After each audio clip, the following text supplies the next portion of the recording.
우리가 이렇게 사역을 하다 보면요, 벽에 부딪힐 때가 있습니다. 분명히 부르심도 있고 인도하심도 있는 것 같은데 이상하게 막히고 거절을 당하고 뭐 이렇게 뭔가 이렇게 잘 안 되는 일을 이렇게 만나곤 합니다. 이때 우리가 어떻게 합니까? 우리나라 성도들이 잘하는 거 있지요. 그때부터 믿음은 뚫고 나가는 것이야 이러면서 기도하기 시작합니다.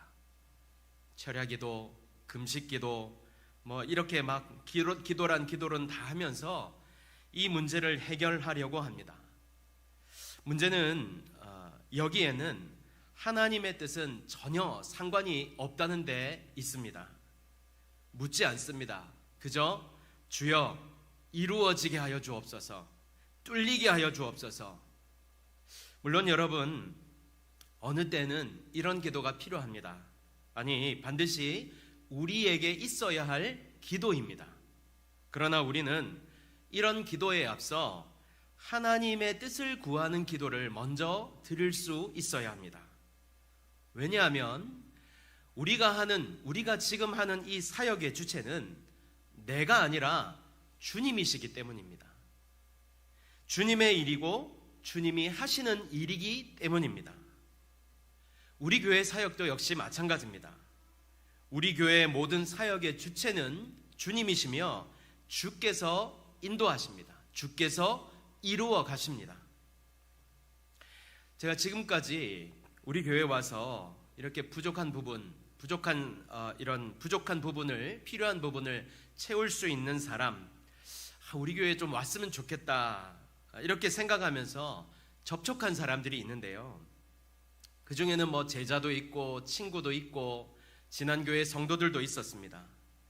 그런데 이렇게 필요하다고 생각하고 기도하는 중에 접촉한 사람들은요, 모두 다 거절을 당했습니다. 한마디로 다 막힌 것이지요. 왜 우리 찬양할 때 드럼을 치니까, 오늘도 드럼이 오셔서 너무 감사한데 얼마나 좋습니까? 악기가 이렇게 갖춰지면 좋잖아요. 그래서 제가 오면서부터 드럼 치는 사람 한 4사람 정도를 계속 접촉을 했는데요. 접촉을 할 때마다 안 되는 거예요. 그리고 최근에 맨 마지막으로는요, 거의 올 뻔했는데 안 되더라고요.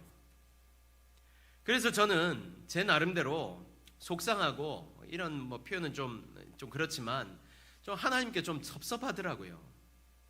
아니, 우리 교회, 다른 교회는 반주자도 많잖아요. 피아노 치는 사람도 많고 뭐 드럼 치는 사람, 악기 연주하는 사람 많잖아요. 그러면 없는 우리 교회에 뭐 한 사람쯤 이렇게 보내달라고 지금 제가 이렇게 기도하면서 간구하면서 이렇게 접촉하는 건데 보내주시면 좋잖아요. 자꾸만 이렇게 섭섭한 마음이, 하나님께 섭섭한 마음이 올라오려 그러는데, 근데 뭘 이렇게 막으시는 건지 이해도 안 되고 마음도 좀 상함이 이렇게 있었습니다. 그렇다고 제가 또 목사인데 이렇게 마음 상함만 있었던, 이런 마음만 있었던 것은 아니고요. 그래, 하나님의 뜻이 있으시겠지, 하나님께서 인도하시겠지, 이런 마음이 있었습니다. 하지만 그럼에도 마음 한켠, 마음이 좀 그랬습니다. 그런데 제가 오늘 이 말씀을 보면서, 이 본문의 말씀을 보면서요, 조금 더 이 말씀을 붙들기로 하였습니다. 무슨 말인가 하면, 이런 거절당하는 일조차 하나님께서 하시는 일이다, 이것을 제가 좀 마음으로 취하기로 하였습니다. 물론 솔직히 말씀드리면 그래도 이 조금 남아 있습니다. 아니, 그렇지 않습니까? 방금 전에도 말씀드렸지만 다른 교회는 연주자 있잖아요. 그 주 반주자를 다른 사람이 해도 되잖아요. 그런데 그것은 제 마음이고, 하나님은 하나님의 방법대로 이루어 가시는 것을 믿음으로 받기로 하였습니다. 그래서 여러분과 함께 나누고 싶은 거는요, 첫 번째, 우리 사역의 주체는 하나님이시다라는 사실입니다. 그리고 두 번째, 그래서 이루시는 분도 역시 하나님이십니다. 이걸 우리가 믿음으로 좀 받았으면 좋겠습니다.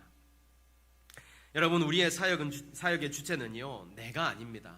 내가 원하는 대로, 내가 생각한 대로 만약 그렇게 이루어진다면 아마 대혼란이 일어날 것입니다. 내가 주인이 아닙니다. 주님이세요. 그리고 그 주님이 오늘도 우리를 이끌어 가시고 인도해 가십니다. 오늘도 우리 교회를 주님이 주권적으로 다스리시고 역사하시며 인도해 가십니다.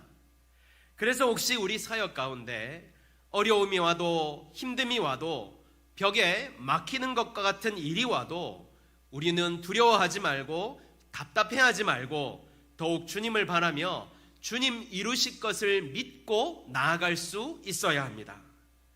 네, 여러분, 이게요, 근데 얼마나 힘든 일인지 여러분 잘 아실 것입니다. 하나님만 바라봐야 돼. 이건 우리가 다 알거든요. 우리가 그동안 얼마나 성경을 많이 배워왔고 얼마나 성경을 잘 알고 있습니까? 그래서 하나님만 바라보며 살아야 한다. 하나님만 바라보며 사역해야 된다. 이걸 너무나 잘 알고 있어요. 그러나 이건 분명히 어려운 일임에 틀림이 없습니다. 그러나 그럼에도 불구하고 우리를 여기까지 인도하신 하나님께서 이스라엘을 끝까지 가나안 땅으로 인도하신 것처럼, 그곳에서 약속의 땅을 주신 것처럼 우리에게도 이 약속의 땅, 허락하신 땅을 차지하게 하실 줄 믿습니다. 그러므로 여러분, 이처럼 주님의 섭리하심을 믿고 주님께 모든 것을 맡겨드리고 주님이 이루시도록, 우리를 인도하시도록 마음을 모아 간구합시다. 그래서 이루시는 주님의 손길을 함께 경험합시다. 하나님은 여기까지 우리를 인도하셨습니다. 주체가 누구시라고요? 하나님이셨어요. 하나님께서 우리를 이곳에 교회를 짓게 하셨어요. 이제 나머지 사역도 주님이 하실 것입니다. 주님이 이루실 것입니다. 이것을 믿고 이끄심을 신뢰하면서 주님의 사역을 잘 감당할 수 있는 저와 여러분이 다 되어주시기를 간절히 바랍니다. 아멘. 자, 이제 바울의 사역은 계속되었습니다. 그의 사역으로 말미암아 사도행전 16장 5절의 말씀과 같이 여러 교회가 믿음이 더 굳건해지고 그 수가 날마다 더해 갔습니다. 한마디로 교회가 든든히 서갔던 것이죠. 그런데 이런 사역이 계속되는 중에 계획했던 이 전도 여행을 하려고 하는데 성령께서 바울을 아시아에서 말씀을 전하지 못하도록 막으셨어요. 막힌 것입니다.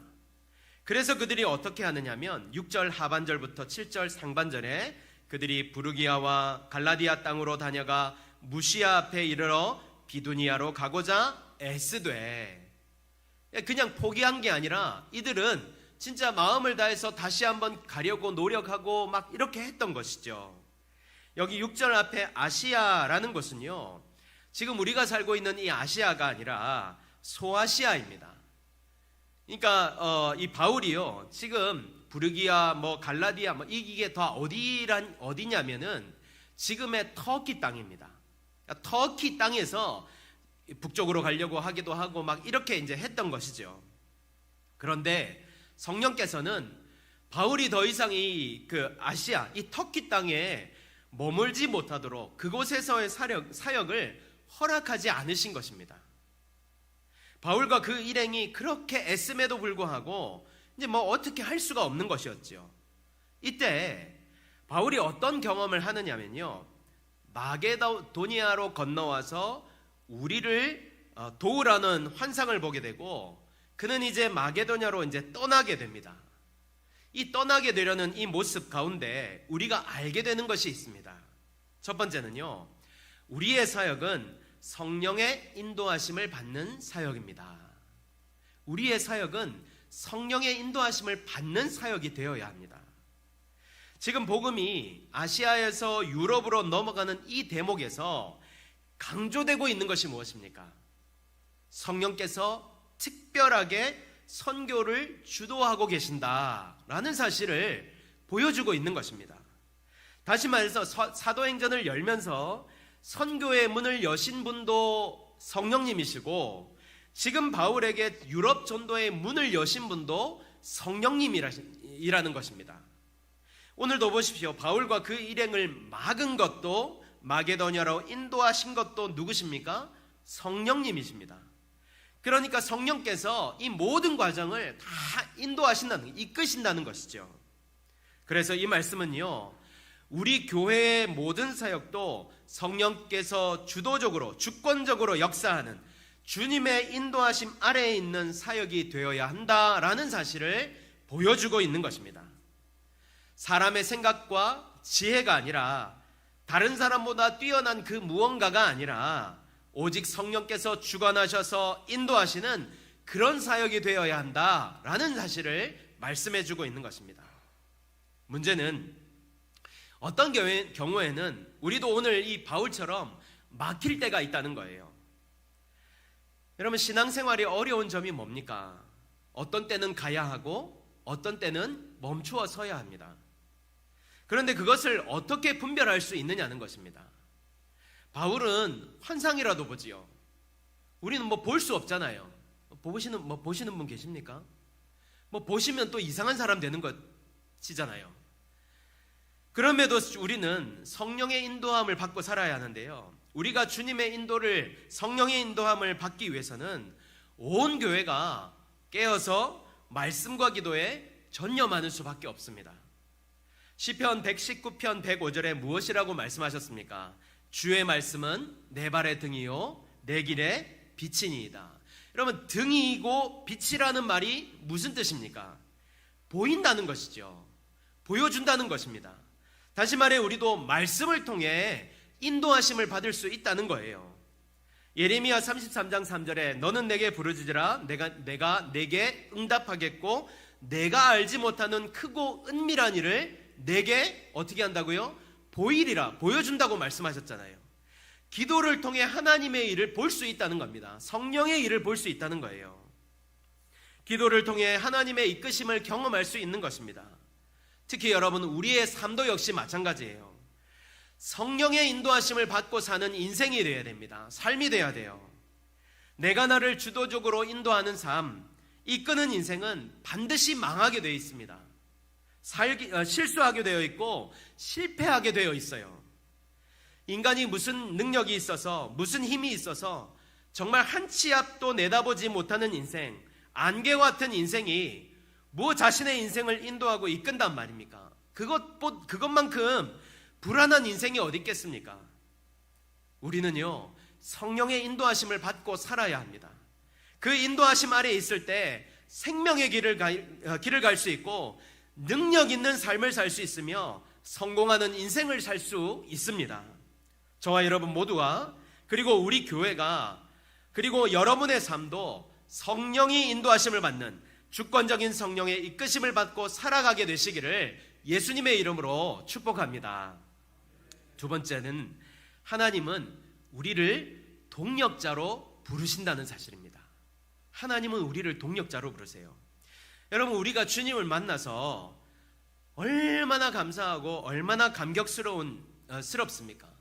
근데 그 여러 가지 감격스러운, 감사한 그 여러 가지 중에서 뭐 구원하여 주신 은혜, 자녀 삼아 주신 은혜, 이런 등등이 있는데 또 그 중에서 너무나 감사한 것이 무엇입니까?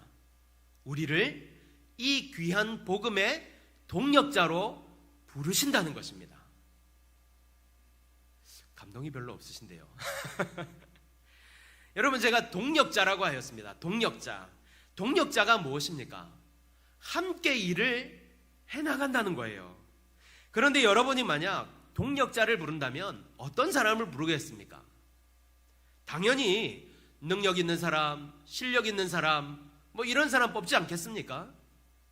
말귀 못 알아듣고 시키는 건 안 하고 자기 마음대로 행하는 사람, 게다가 툭하면 삐져서 막 안 나오는 사람, 이런 사람하고 어떻게 동력을 하겠어요? 뭐 푹 삐져가지고 선교여행하는데 막 지그집으로 가고 막 이런 사람과 어떻게 동력을 하겠느냐고요. 아니지요. 그런데 하나님은요, 이와 같은 우리를, 나 같은 죄인을 불러주셔서 이 귀한 복음의 사명을 같이 하자고 불러주신 거예요. 너무나도 무익한 나를, 죄인 중에 괴수인 나를 이처럼 귀한 복음을 전하라고, 함께 하자고 불러주신 것입니다. 다시 말해 우리가 지금 주님의 귀한 부름을 받고 동력을 하고 있는 것입니다. 여러분이 섬기는 그 자리가 바로 하나님과 동력하는 자리이고, 우리를 불러주신 이 자리가 바로 주님과 함께 사역하는 자리인 것입니다. 그래도 감동이 없으세요? 여러분, 주님이요, 우리를 이곳에서 함께 사역하자고 부르셨다니까요. 부르셨어요. 그래서 지금 여러분이 섬기는 모든 헌신이, 여러분이 시간을 드리고 물질을 드리고 마음을 드리는 모든 일이 주님과 함께 동력하는, 사역하는 일이라는 말입니다. 그 일을 위해 여러분을 그 자리로 불러주신 것이에요. 그 일을 통해 무엇을 하려고요? 교회를 세우고 영혼을 세우고, 또한 그 영혼들이 주님께로 나와 주님을 알고 주님의 섬김을 배워 또 섬기는 자리로 나아가게 하시기 위해 하시는 것입니다. 그러니까 어찌 감사하지 않을 수 있겠습니까? 하나님은 지금도 여러분과 동력하기를 원하십니다. 영혼들이 구원을 받고 은혜를 받아 새 사람이 되는 일에 함께 하기를 원하십니다. 그러므로 세 번째, 우리는 그 부르심에 순종해야 합니다. 바울이 지금 마게도냐로 와달라는 그 환상을 보고요, 10절에 무엇라고 말씀합니까? 바울이 그 환상을 보았을 때 우리가 곧 마게도냐로 떠나기를 힘쓰니 이는 하나님이 저 사람들에게 복음을 전하려고 우리를 부르신 줄로 인정함이로라. 여기 보니까 전도하기에 힘썼던 것처럼 마게도냐로 가기 위해 바울은 힘을 썼습니다. 애를 썼지요. 그런데 그 앞에 무슨 단어가 있냐면 곧이라는 단어가 있습니다. 곧. 그러니까 마게도냐인의 환상을 보자마자 바울과 함께한 사람들이 한 마음이 되어서 그 자리에서 마게도냐로 떠날 것을 결심했다라는 사실을 보여주고 있는 것입니다. 다시 말해 바울과 함께한 사람들은 부르심에 즉각적으로 순종을 하였다는 것이지요. 순종이 얼마나 중요한지는 지금까지 신앙생활을 하면서 잘 아실 것입니다. 너무나도 많이 들은 거예요. 그러나 오늘 다시 한번 이 순종이 얼마나 중요한 것인지를 다시 한번 묵상하시면서 또 결단하시기를 바라는데요. 여러분, 순종은요, 새로운 세상이 열리는 것과 같습니다. 지금까지와는 다른 세상이 열리는 것입니다. 영적인 세상이 열리는 거예요. 우리 한 번씩 부르는 어린이 찬양 중에 천국은 마치 감추인 보화라는 찬양이 있잖아요. 제가 불러드릴까요? 안 그래도 되겠죠? 네 하시면 곤란해집니다. 그 보화를 마치 발견하는 것과 같아요. 다른 사람들은 몰라요. 하지만 나만 아는 것입니다. 순종할 때 어떤 은혜가 주어지는지, 어떤 그 안에 보물이 있는지 발견하게 되는 거예요. 물론 여러분, 순종하기까지, 결단하기까지 너무너무 힘듭니다. 얼마나 힘든지 몰라요. 어렵습니다. 당장 현실적인 문제가 내 앞을 가로막습니다. 아니, 네 아들 내놓으라는데, 제단 위에 올려놓고 잡으라는데, 그것도 번제로 드리라는데, 여러분, 이 세대의 사람들이 이것을 이해하겠습니까? 결코 용납도 안 되고 용서도 이해도 모두 안 되는 것입니다. 그런데 여러분은 이해가 되십니까? 하지만 아브라함이 어떻게 했습니까?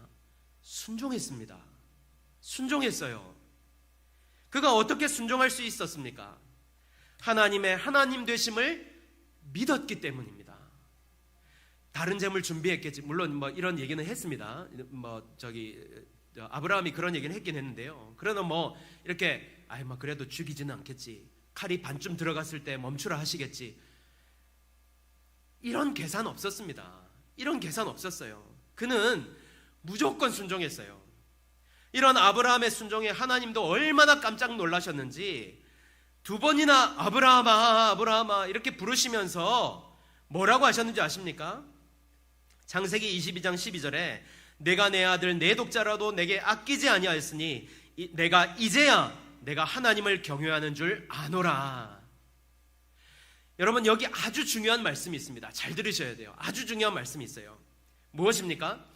순종하는 삶이 하나님을 경외하는 삶이라는 거예요. 순종하는 삶이 하나님을 경외하는 삶이에요. 여러분, 순종해야 됩니다. 주님의 말씀에 순종할 때 우리는 하나님이 역사하시는 것을 보게 될 것이고, 주님을 경외하는 신실한 믿음의 사람이 되어질 수 있는 것입니다. 저는 저와 여러분이 하나님께, 성령께 순종함으로 하나님을 경외하는 삶을 살게 되시기를 축복합니다. 순종할 때 하나님의 살아계심과 역사하심을 볼 수 있다는 사실을 알고, 그래서 지금까지와는 전혀 다른 삶, 영적인 부요함을 누리며 사는 성도가 되시기를 간절히 바랍니다. 특별히 여기서 한 가지 더 주목해서 볼 것은요, 지금 이 사도행전의 저자가 누구입니까? 누가 쓴 겁니까? 제가 힌트를 드렸습니다. 누가 쓴 겁니까? 맞습니다. 누가가 쓴 겁니다. 힌트 안 드려도 잘 아실 텐데요, 이 누가의 직업은 의사였는데요, 사실 이 누가는 예수님의 12제자에 포함된 사람도 아니고 예수님의 생애를 직접 목격한 사람도 아니었으며, 게다가 심지어 이방인이었습니다. 그럼에도 불구하고 그는 신약 성경 중에 누가복음과 사도행전을 기록한 사람입니다. 이 누가가 어떤 경로를 통해서 바울과 동행했는지는 알 수 없지만, 이후에 누가는요, 바울의 전도의 동행자로, 그리고 주치의로 항상 바울 곁을 떠나지 않았고, 후에 바울이 옥에 갇혀 죽음을 앞둔 상황 속에서도 함께 있었습니다. 그런데 이 누가가요, 바울과 자신과 함께 한 일행을 무엇이라고 부르냐면 우리라고 부릅니다. 10절을 보니까 바울이 그 환상을 보았을 때 우리가, 또 하나님이 저 사람들에게 복음을 전하려고 우리를 부르신 줄로 인정함이라, 이렇게 우리라는 단어를 사용하고 있는데요, 사도행전에서 이 우리라는 단어가 여기서부터 처음 사용되고 있습니다. 여러분, 제가 오늘 여러분과 나눌 마지막 말씀은요, 주께서 주신 사역은 다른 사람이 아니라 우리에게 주신 사역이라는 것입니다. 우리에게. 주님이 우리를 불러주신 거예요. 깜짝 놀라셨죠? 우리를 불러주신 거예요. 앞선 사람만, 능력 있는 사람만, 직분자만이 아니라 우리 모두가 주님의 사역을 감당할 수 있는 사람이 되어야 된다는 것입니다. 그러므로 우리가 하나가 되어 이 사역을 감당할 수 있는 그런 믿음의 사람들이 되시기를 축복합니다. 로마서 8장 28절에요, 우리가 알거니와 하나님을 사랑하는 자, 곧 그의 뜻대로 부르심을 입은 자들에게는 모든 것이 합력하여 선을 이루느니라, 이렇게 말씀하세요. 그러므로 저와 여러분 모두가 성령의 하나 되게 하신 우리로, 우리 교회라는 울타리 안에서 서로 사랑하고 섬기며 헷세대의 은혜와 사랑을 나누고 귀한 주님의 복음을, 그 주님의 사역을 함께 힘써 감당할 수 있게 되기를 바랍니다.